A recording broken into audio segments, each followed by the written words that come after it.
bloquecito de la editorial, como cada viernes, escuchando y conociendo a los y las autoras de nuestra editorial. Hoy vamos a hablar con la doctora Sandra Montiel, docente de nuestra Facultad de Humanidades, y en este caso, en su rol, podríamos decir, de historiadora o de recuperadora de una historia de un movimiento, tal vez, y lo decíamos también, de los más emblemáticos y de los más importantes en los últimos años de en nuestra provincia, que es la del movimiento agrario de Misiones. 50 años cumplió.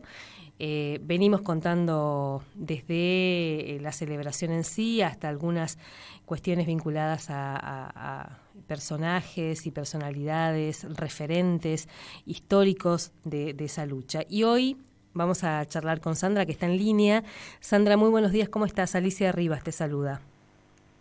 Hola, buenos días a toda la audiencia. Gracias por atendernos. Bueno, escuchábamos un poco la presentación el otro día en la Facultad de Artes de este libro, y la verdad entre la emoción de quienes recuperaban un poco esa parte de la historia del MAM, hasta la importancia que tiene, ¿no?, para nuestra universidad y también para nuestra provincia poder rescatar estas historias. ¿Cómo viviste vos esa presentación?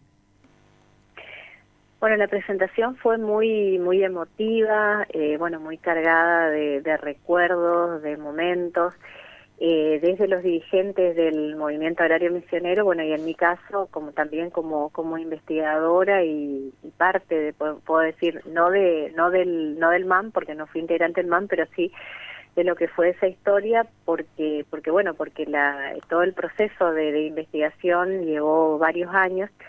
Entonces fui acompañando diferentes momentos también y diferentes hechos y actividades que realizaba el movimiento agrario, ¿no? Uh-huh. Pero la presentación fue muy interesante, con la participación de Javier Gortari, que fue quien hizo el doctor Javier Gortari, quien fue el que hizo el prólogo del libro.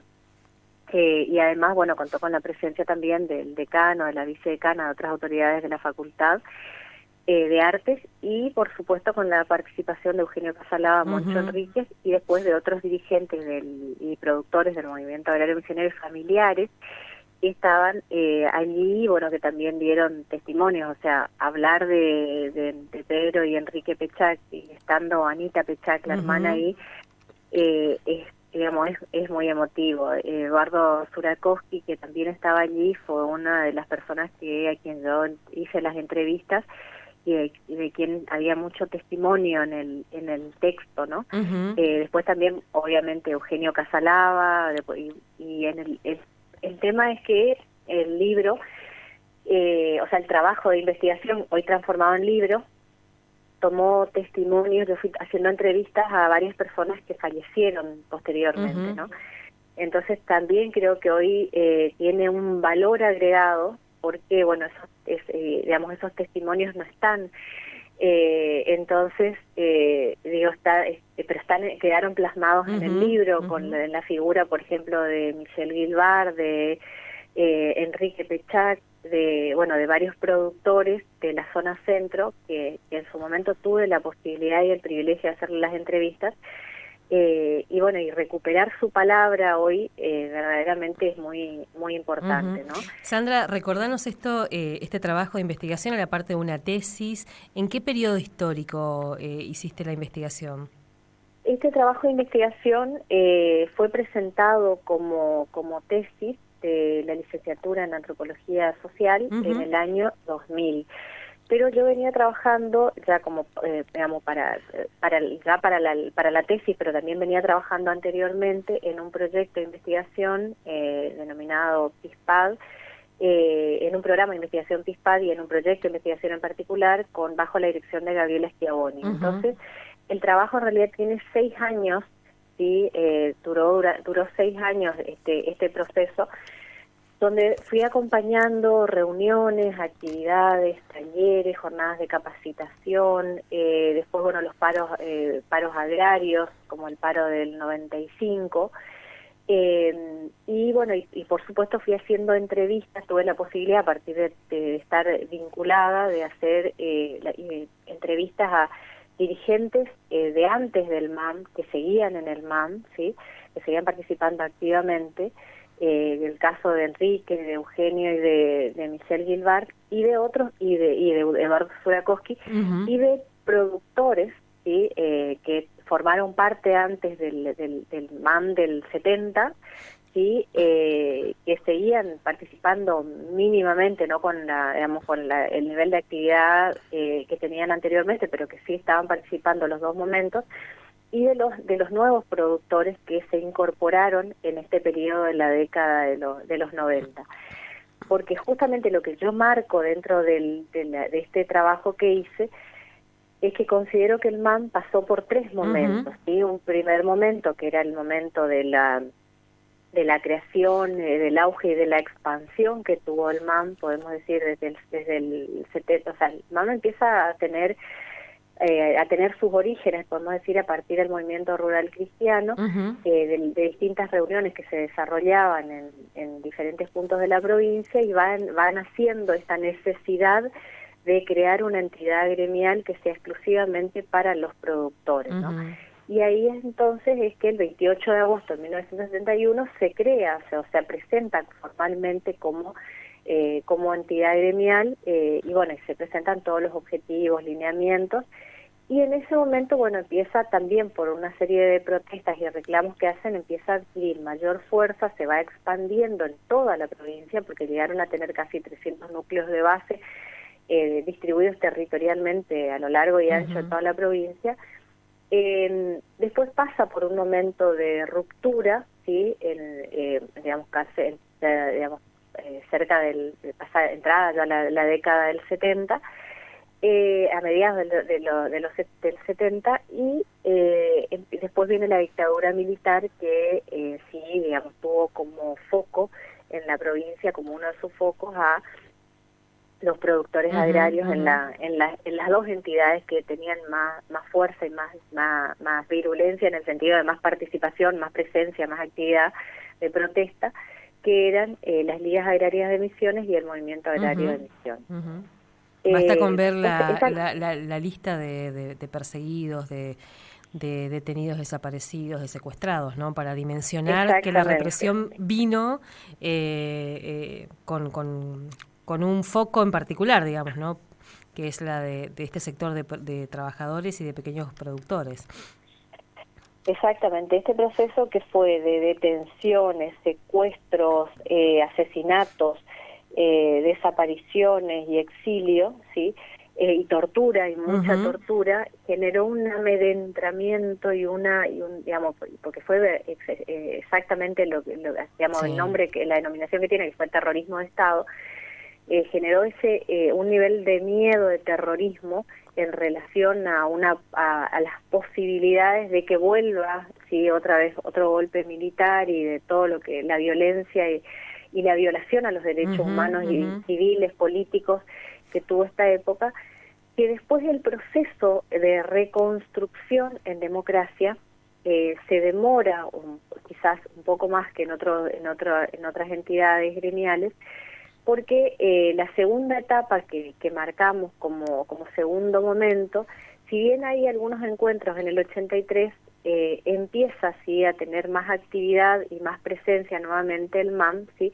A partir del año 86, y ahí se marca otra dentro de esta periodización, otra etapa hasta el año 95, que es en este momento donde el MAM empieza a recuperar, ¿sí? a viejos adherentes, podemos decir, o viejos afiliados, viejos digo en el sentido de que ya habían participado anteriormente, que ya tuvieron presencia antes, pero digamos, su base social se reduce muy significativamente a algunas localidades y departamentos, sobre todo ubicados más bien en la zona centro, porque también paralelamente empiezan a aparecer otras entidades gremiales en la provincia que, bueno, también forman parte de este proceso, de este trabajo de investigación que yo después presento, como por ejemplo la UDAM, la APTM, la APTEM, que son asociaciones por cultivos, y donde en muchas de estas asociaciones hay productores y dirigentes que antes estaban en el MAM. Entonces hay un proceso digamos, de organizaciones por cultivos, o sea, de atomización de las organizaciones, por un lado. Después toda esta situación también de miedo vinculado de este estigma que se había creado en relación al MAM, y se va generando, ¿sí? El MAM, por otra parte, va planteando, sigue planteando los mismos objetivos de antes en relación a los precios de los cultivos, a la comercialización, a las capacitaciones, pero empiezan a aparecer otros desafíos más vinculados a lo que tiene que ver con la agricultura orgánica, que tiene que ver con otro modelo de desarrollo, de otro modelo productivo, y con lo que tiene que ver también, digamos, con el tema de la tierra, ¿sí? Con el tema de la tierra, que empieza a ser una cuestión emblemática en la provincia, pero muy poco analizada o trabajada, porque bueno, el problema de la tierra empieza recién a tomar fuerza en la última década, ¿no? Diría Moncho Enríquez en esa presentación que hasta ese momento la tierra tenía que ver con la regularización, o sea, con la titularidad de las tierras, no con esos procesos donde se notaba cada vez más que se necesitaba acceder a tierras, ¿no? Familias que necesitaban un lugar para producir después. Exactamente, y que veíamos en el mapa de Misiones, y cómo iban apareciendo, digamos, esta figura de los ocupantes, ¿sí? Que iban iban instalándose en diferentes espacios de la provincia, sobre todo en la zona del departamento San Pedro, departamento General Belgrano, el Soberbio, por la necesidad, obviamente, de tener una parcela de tierra para trabajarla, ¿no? Y entonces en esta ocupación espontánea había la necesidad de cuidar esa situación de los productores, y también de trabajar el tema en términos políticos digo, de presentación, y de que empieza a formar parte de la agenda pública, ¿no? El problema existe. Y esto es lo que hace el MAM en este periodo, y en este periodo es cuando aparece también como parte, digamos, o muy ligado al movimiento agrario de Misiones, el movimiento Sin Tierra, que tuvo fundamentalmente mucha presencia en la zona del Soberbio. Y después, en la tercera etapa, que señalamos en el libro, tiene que ver con la conformación, con este nuevo, podemos decir, este nuevo momento, que ya tiene que ver, que donde se observan mucho más claramente esta redefinición de objetivos, donde vemos un movimiento agrario de Misiones muy vinculado a lo que es a lo que son todos los procesos de trabajo sobre el nuevo modelo productivo, la creación de las ferias francas, la agricultura orgánica, y una articulación diferente con el Estado, ¿sí? El MAM trabajando con municipios para la creación de las ferias francas, el MAM teniendo presencia en el INTA, con, digamos, una fuerte presencia con Enrique Pechac, que estuvo como director y después como presidente también del directorio, una participación, una articulación muy fuerte con el PSA, con el Plan Social Agropecuario, todo lo que eran los talleres y las jornadas de comercialización para las ferias francas. Entonces digo, cambian, sí, de alguna manera esa modalidad, y de manera bastante contundente, digamos, esa modalidad de que si comparamos con la década del 70, y si comparamos también la base social, que en el caso, en esta última etapa, estaba conformada por pequeños productores, por pequeños emprendedores, y por productores que en la década del 90, producto del impacto y de las secuelas del neoliberalismo, estaban viendo una bajísima rentabilidad en sus chacras, bajísima o nula rentabilidad, estaban pasando por una crítica situación económica, y empiezan a trabajar en las ferias, se incorporan a las ferias como una salida de sus productos para comercializar y para tener alguna rentabilidad de la chacra. Sandra, ¿no? ¿alguna vez alguien... acá lo de las mujeres. Sí, sí. Pensaba en eso justamente, porque alguna vez charlando sobre los orígenes de las ferias francas y el rol que acabas de mencionar que tuvieron las mujeres, casi empezando a ser ellas las que empujaban esta propuesta y las que... y algunos diciendo, bueno, pero nosotros antes discutíamos otras cosas, algunos de los referentes históricos. Se hablaba de la reforma agraria, por ejemplo, ¿no? Y hoy tener que estar en este contexto, como vos marcabas también, consecuencias del neoliberalismo, lo que fue claramente la memoria de esa dictadura cívico-militar y su proceso de disciplinamiento sobre grandes sectores, hoy estar pensando en alternativas más pequeñas, decían, ¿no? Sí, vos sabés que particularmente yo decía eso, a mí o sea, conocer la historia de ellos, saber que protagonizaron en los 70 jornadas de 5.000, 7.000 productores, manifestaciones masivas, con muchísima potencia y con muchísimo impacto político sobre toda la provincia, o sea, paralizar una provincia con el no comprar, no vender, cerrando, cortando rutas, de eso, digamos, a pasar a estar sentados y organizando una jornada de capacitación para 20 productores para la comercialización de sus productos en la feria.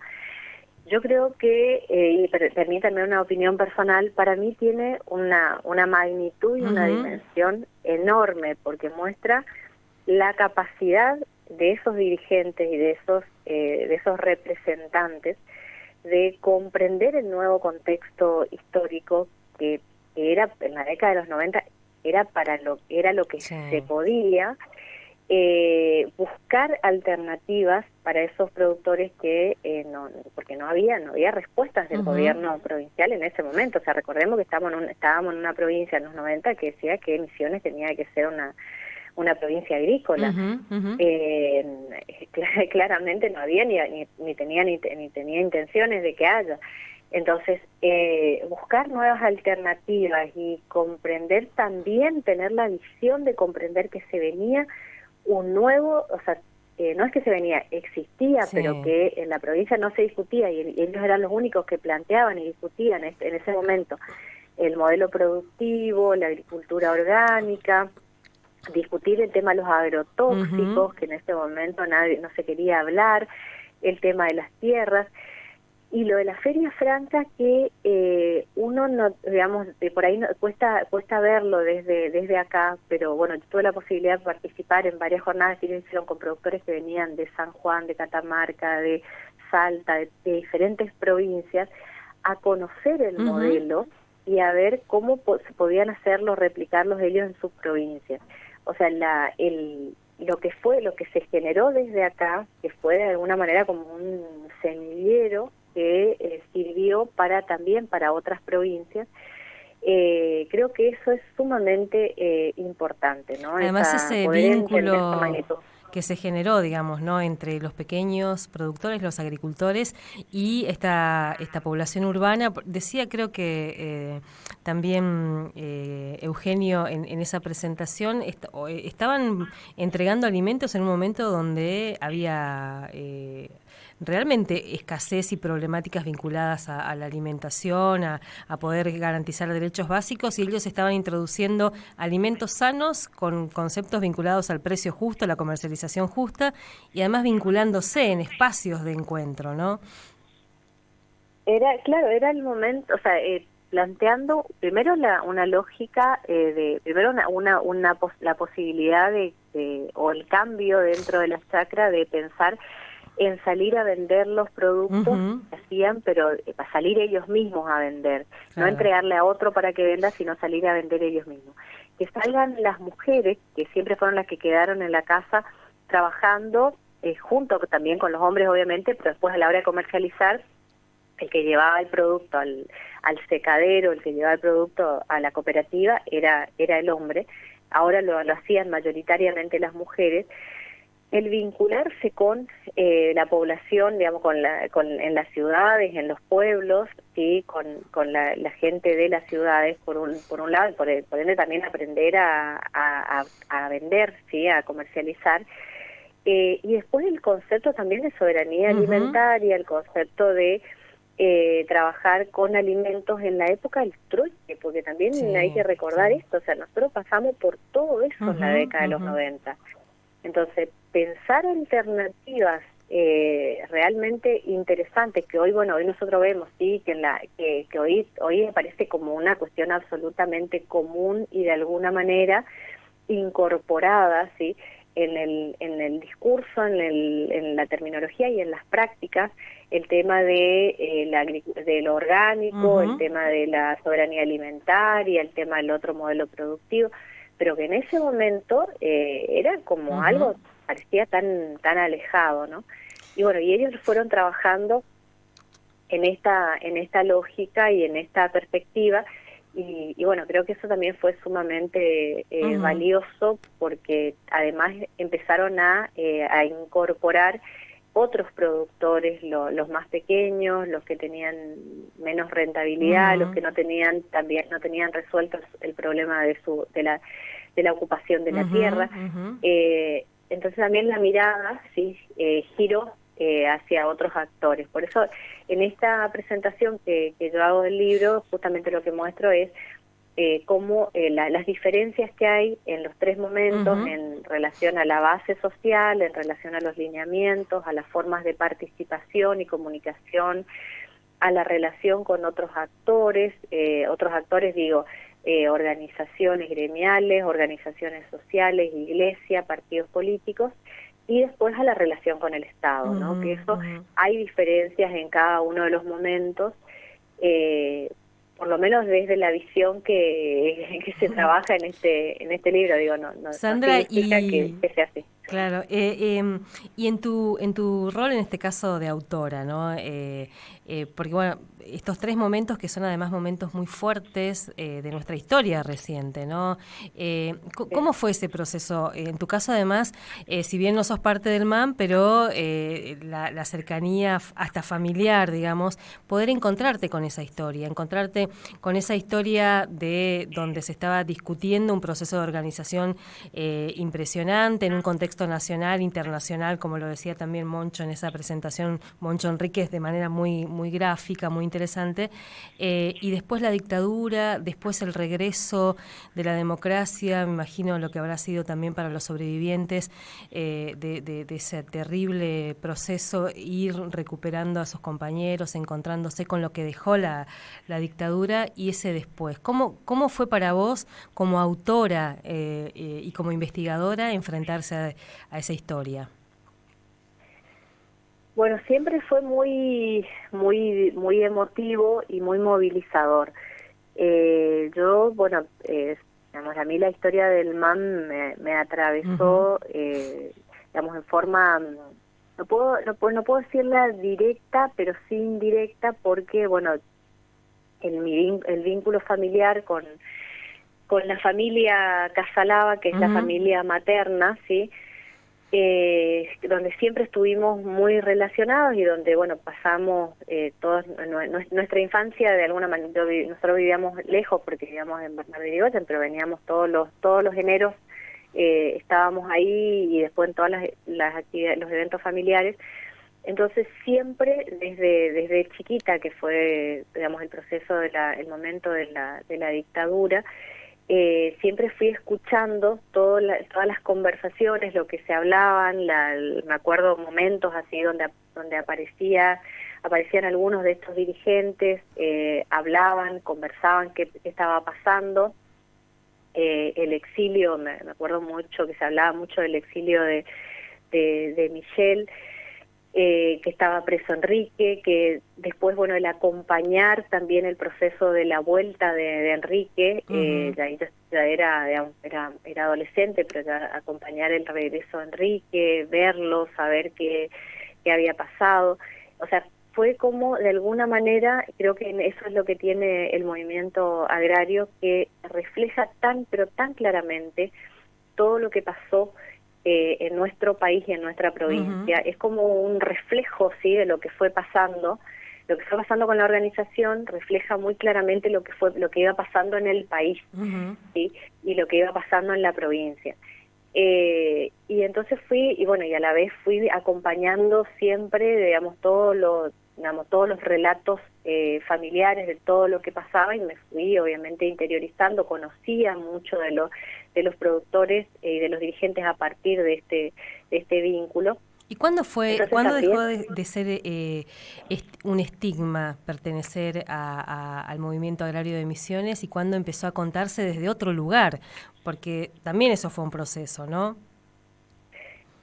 Sí, yo creo que esto empieza a cambiar, me parece, a partir porque ellos mismos decían, y ahí en la presentación lo dijeron también, que cuando vuelve la democracia, ellos hasta empezaron a discutir si continuaban con la denominación o no, cómo seguían, ¿no? Y yo creo que fue a partir de mediados de los 90, creo, en mi percepción, que es cuando empieza esta vinculación con otros productores, cuando empiezan a trabajar desde otros lineamientos, y empiezan de alguna manera a presentarse desde otro lugar, ¿no?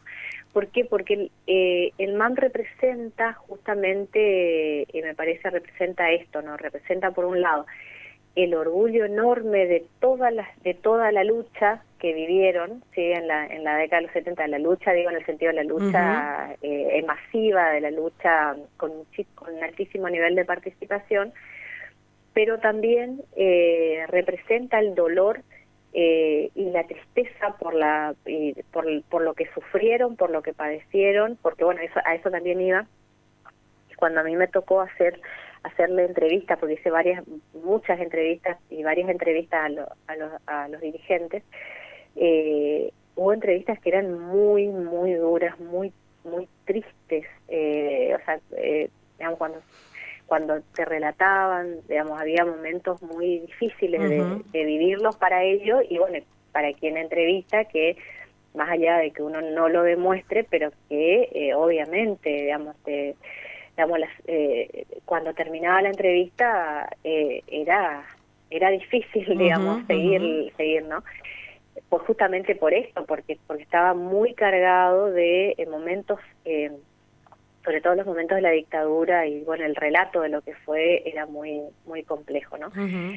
Entonces creo que tienen esa cuestión de que representan eso, representan digamos, todo lo que fue la lucha en la provincia del sector agrario, porque creo que estoy convencida de eso, quizás me equivoco, pero estoy convencida de que es la organización sindical agraria más importante que ha tenido Misiones. Y de hecho es semillero de muchos dirigentes que después formaron parte de otras organizaciones, un semillero de dirigentes. Y después, bueno, viene después también representa el dolor y la tristeza por la que pasaron tantos dirigentes y productores, pero a la vez creo que también representa esa esperanza de que a pesar de todo, ¿sí?, pudieron de nuevo, sí, ponerse de pie y empezar a trabajar y repensarse, y plantear algo diferente, ¿no? Entonces creo que tuvieron esa capacidad, sí, de generar nuevas alternativas para seguir de pie, recuperando la lucha y recuperando también el dolor, sin olvidar, ¿no? Sandra, nos quedamos con eso y reiteramos: Movimiento Agrario de Misiones, relatos de su historia entre 1971 y 2000. Es el libro que lo pueden encontrar en nuestra editorial universitaria, y te agradecemos muchísimo este tiempo y esta posibilidad también de meternos un poco, de llevarnos a esa etapa de nuestra historia. Y esto último que decís, el MAN sigue existiendo y es tal vez una de las de los grandes triunfos, porque a pesar del dolor, a pesar de lo cruento que fue la dictadura con sus referentes, con sus dirigentes, con las familias del movimiento agrario, hoy sigue vigente con una agenda, discutiendo y disputando derechos, así que muchas gracias. Bueno, muchas gracias a ustedes. Hasta luego. Hasta luego. Ahí charlábamos con Sandra Montiel, autora de este libro. Lo pueden encontrar hoy probablemente cuando vayan en el marco de este viernes de ofertas en la editorial Movimiento Agrario de Misiones, Relatos de su historia entre 1971 y 2000, que se presentó un día antes de esos 28 años, de ese 28 de agosto donde se recordaba 50 años de esa asamblea fundacional del Movimiento Agrario de Misiones. Esto fue un espacio cedido a la editorial de la Universidad Nacional de Misiones para la difusión y promoción de producciones de investigadores, docentes y artistas misioneros. Editorial de la UNAM, integrante de la Red de Editoriales Universitarias Nacionales, REUN.